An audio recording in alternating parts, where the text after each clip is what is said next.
Hello जी, क्या हाल चाल है। So welcome back to my channel. आज मैं आपको एक कोरियन रोमांटिक मूवी जिसका नाम है लॉस्ट इन लव ये एक्सप्लेन करने वाली हूँ।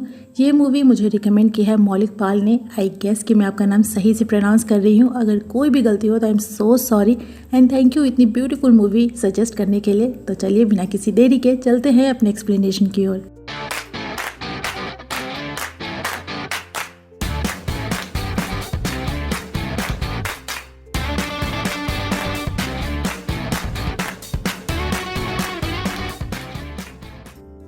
मूवी की शुरुआत होती है साल 1994 की गर्मियों से।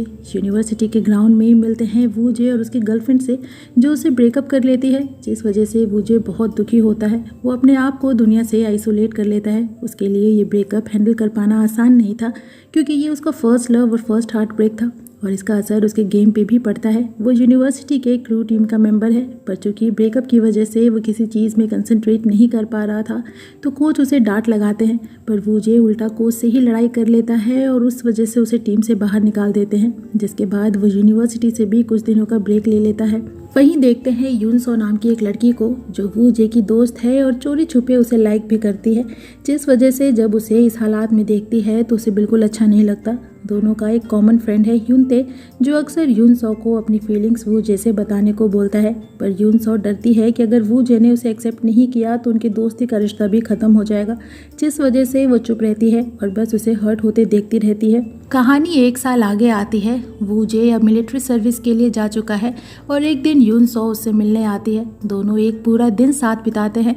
यून सो रात उसी के साथ रुकना चाहती है, इसीलिए जब रात की आखिरी बस आती है तो वो वॉशरूम का बहाना करके देर तक वहां छुपी रहती है ताकि बस छूट जाए। पर वूजे बार बार उसे जल्दी करने को बोलता है, जिस वजह से यून सो समझ जाती है कि वो उसके लिए कुछ भी स्पेशल फील नहीं करता। वो तो बस वही है जो उसके पीछे पागल हो रही है और इसीलिए अब इस पागलपन से बाहर आने का डिसाइड करती है और फाइनली वूजे को बाय बोलकर वहां से चली जाती है। हाँ, उसे भूल पाना उसके लिए मुश्किल है, पर लाइफ हर किसी को हर चीज़ नहीं देती। कहानी फिर 6 साल आगे 2001 में आती है। वूजे अब अपनी यूनिवर्सिटी में ही असिस्टेंट कोच है, अपने उसी कोच के अंडर जिनसे कभी उसने लड़ाई की थी। एक दिन वो पुलिस स्टेशन आता है अपने स्टूडेंट्स की बेल कराने, जो कहीं लड़ाई झगड़े में पकड़े गए थे, और वहीं उसकी मुलाकात इतने सालों बाद यून सो से होती है, जो वहाँ एक पपी की मिसिंग रिपोर्ट लिखाने आई थी। यून सो अब एक वेटरनरी डॉक्टर है और वहीं शहर के मार्केट में अपना क्लिनिक भी चलाती है। दोनों कई सालों बाद मिलते हैं तो यून सो उसे अपने क्लिनिक लाती है, जो उसका घर भी है। यहाँ वूजे उसके पेट डॉग से मिलता है, जिसका नाम उसे बड़ा ही अजीब लगता है, और यून सो बताती है कि वो उसके एक्स हस्बैंड का नाम है। ये कुछ ज़्यादा नहीं हो गया? खैर, दिन बीतते हैं। यून सो कुछ दिनों के लिए अपने होम टाउन अपने माँ के पास आती है उनका बर्थडे सेलिब्रेट करने के लिए, और अपने पेट डॉग को वूजे के पास छोड़ देती है, जो बड़ी ही मुश्किल से उसका ख्याल रख पाता है। वहीं होम टाउन में यून सो को पता चलता है कि उसकी मॉम और उनके दोस्त का रिलेशन है, जो जानकर यून सो खुश होती है, क्योंकि उसके डैड के साथ उसकी माँ का रिलेशन अच्छा नहीं था। वो उन्हें अच्छे से ट्रीट नहीं करते थे। वहीं उनके दोस्त उन्हें बहुत प्यार करते हैं, उन्हें खुश रखते हैं, उन्हें मोटर बाइक चलाना भी सिखाते हैं, जो उन्हें बहुत पसंद है। यून सो की मॉम मछलियाँ पकड़ती हैं, जिसमें सांगशिक नाम का एक लड़का उनकी हेल्प करता है और मॉम के फ्रेंड के साथ उन्हें मार्केट में बेचने जाता है। एक दिन वूजे भी यून सो से मिलने उसके होम टाउन चला आता है, पर दोनों को साथ में देखकर सांगशिक को अच्छा नहीं लगता, क्योंकि वो यून सो को लाइक करता है। वहीं वूजे यून सो के साथ पूरा होम टाउन घूमता है। वो अपने पुरानी बातों को याद करते हैं, जब सभी दोस्त इकट्ठा छुट्टियां मनाने वहां आते थे। वूजे अब यून सो के लिए कुछ स्पेशल फील करता है। उसके साथ रहना, उससे बातें करना उसे अच्छा लगने लगा है, और यून सो भी नोटिस करती है कि वूजे पहले जैसा नहीं है और ये दूसरा वूजे उसे ज़्यादा अच्छा लगता है। पर फिर भी वो अपनी उम्मीदों को और ज़्यादा नहीं बढ़ाती, क्योंकि अब वो पहले जैसी ही मैच्योर यून सो नहीं है। रात खाने के बाद यून सो वूजे को बस स्टैंड तक छोड़ने आती है, पर वूजे नहीं जाना चाहता था और आज रात यून सो के साथ ही रुकना चाहता था, ठीक वैसे ही जैसे सालों पहले यून सो उसके साथ रुकना चाहती थी। पर अभी दोनों के रिलेशन का कोई नाम नहीं था जिस बहाने से वो वहाँ रुक सके, इसीलिए बाय बोलकर चला जाता है। लेकिन अब वो यून सो को पसंद करने लगा है, उसी यून सो को जिसे आज तक उसने कभी नोटिस भी नहीं किया था। वही यून सो भी अब वापस आ चुकी है। उसके अंदर भी एक बार फिर से वूजे के लिए उम्मीदें बढ़ने लगी हैं। एक दिन टीम के साथ जॉगिंग करते हुए वूजे यून सो के क्लिनिक के पास से गुजरता है, जहां वो उसे एक लड़के से बात करते देखकर जेलस होता है। पर वो यून सो की दोस्त थी, जो देखने में लड़कों जैसी लगती है, पर वू जे जो उसे लड़का समझ रहा था वो बाद में यूनसो से इस बारे में बात करता है तो वो उसकी गलतफहमी दूर करती है और साथ ही वू जे को उसके लिए जेलस होता देखकर खुश भी होती है।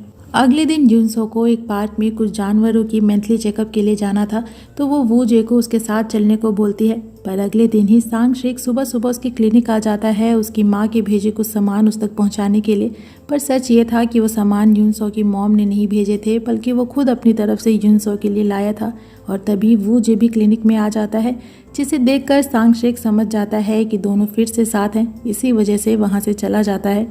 जिसके बाद यूनसो और वू जे पार्क में आते हैं और अपने काम से खाली होने के बाद यूनसो वू जे के साथ वहीं कुछ देर पार्क में बिताती है। एक पूरा दिन साथ बिताने के बाद दोनों वापस यूनसो के क्लिनिक आते हैं और वू जे उसे बताता है कि अब से वो कुछ दिनों के लिए बिजी रहने वाला है। जल्दी ही नेशनल गेम स्टार्ट होने वाले हैं और उसे टीम के साथ ट्रेनिंग कैंप्स में जाना होगा जिस वजह से उसे ज़्यादा नहीं मिल पाएगा। वो ये बचे हुए पल यूनसो के साथ बिताना चाह रहा था और इसीलिए आज की रात वो यूनसो के साथ ही गुजारता है। यूनसो जो पहले से ही उसे लाइक करती थी वो भी आज उसे नहीं रोकती और इसी के साथ दोनों एक दूसरे के क्लोज आते हैं। यूनसो खुश होती है कि फाइनली उसे उसकी मंजिल मिल ही गई।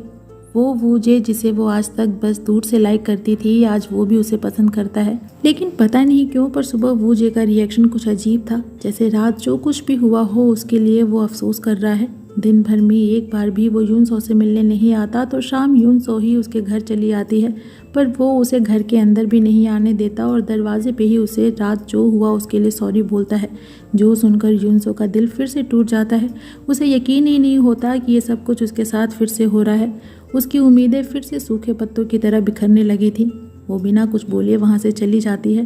पर ऐसा नहीं था कि वू जे यूनसो को लाइक नहीं करता था, पर वो डरता है। वो डरता इस बात से है कि वो यूनसो को खुश नहीं रख पाएगा और एक बार फिर से उसका दिल ठीक वैसे ही टूटेगा जैसे सालों पहले यूनिवर्सिटी में टूटा था। इसीलिए वो अपने आप से ही डर गया और पीछे हट गया। वहीं यूनसो जो पहले से ही वू जे की वजह से दुखी थी, सांग शेक कॉल करके उसे एक और दुख की खबर सुनाता है। उसकी मॉम की एक्सीडेंट में डेथ हो जाती है, वो भी मोटर बाइक चलाते हुए, जो चलाना उन्हें बहुत अच्छा लगता था। इस खबर से यूनसो और टूट जाती है। इस दुनिया में उसकी मॉम के अलावा उसके पास उसका अपना कोई नहीं था। वो बिल्कुल अकेली हो चुकी थी और ऐसे समय में सांग शेक उसका पूरा साथ देता है। समय बीतते जाता है। यूनसो अभी कुछ दिनों के लिए अपने होम टाउन में ही रुकती है क्योंकि अब घर में कोई नहीं था तो वहाँ के काम भी उसे ही संभालने थे। वहीं वू जे टीम के साथ ट्रेनिंग कैंप आ चुका था। वो पूरे टाइम यूनसो को मिस करता है। यहाँ उसे दूर रहते हुए उसे फाइनली एहसास हो चुका है कि वो यूनसो से बहुत प्यार करता है और उसे बिल्कुल दूर नहीं रह सकता।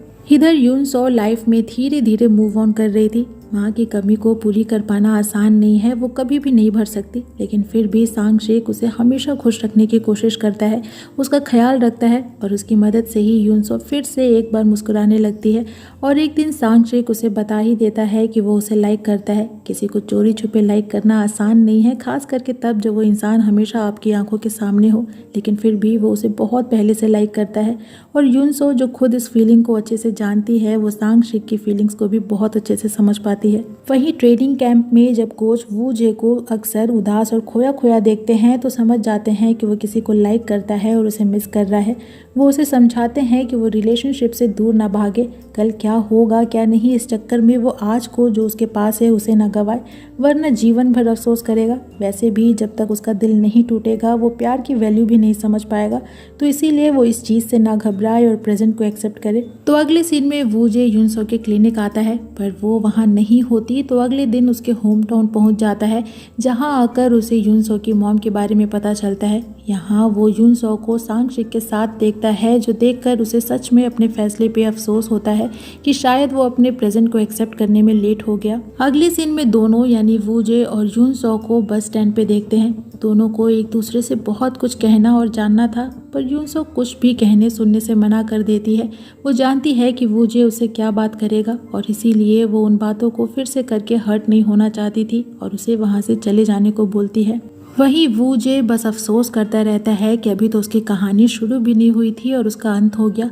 यून सो उसे एक स्माइल के साथ वहाँ से जाने को बोलती है और ना चाहते हुए भी वू जे भारी मन से वहाँ से चला जाता है और यून सो दूर तक उसके बस को जाते हुए देखती रहती है। एक पल को उसका मन करता है कि वो अभी जाकर वू जे को रोक ले, लेकिन फिर भी वो उसे नहीं रोकती और जाने देती है। शायद अब उसका चले जाना ही अच्छा है। रिश्तों में जब घुटन होने लगे तो कभी कभार एक दूसरे से दूरी बना लेना ही सही है। तभी हम उन रिश्तों की अहमियत को समझ पाते हैं और अगर किस्मत में हुआ तो फिर से वही रिश्ते एक नए सफ़र की शुरुआत भी करते हैं। कहानी फिर 3 साल आगे आती है। हम यून सो को उसकी एक फ्रेंड की शादी में देखते हैं और उसी शादी में वू जे भी आया था, जो जब यून सो को देखता है तो उसे मिलने के लिए उसके पीछे दौड़ता है, पर इससे पहले कि वो उसे रोक पाता वो एक टैक्सी में बैठकर चली जाती है।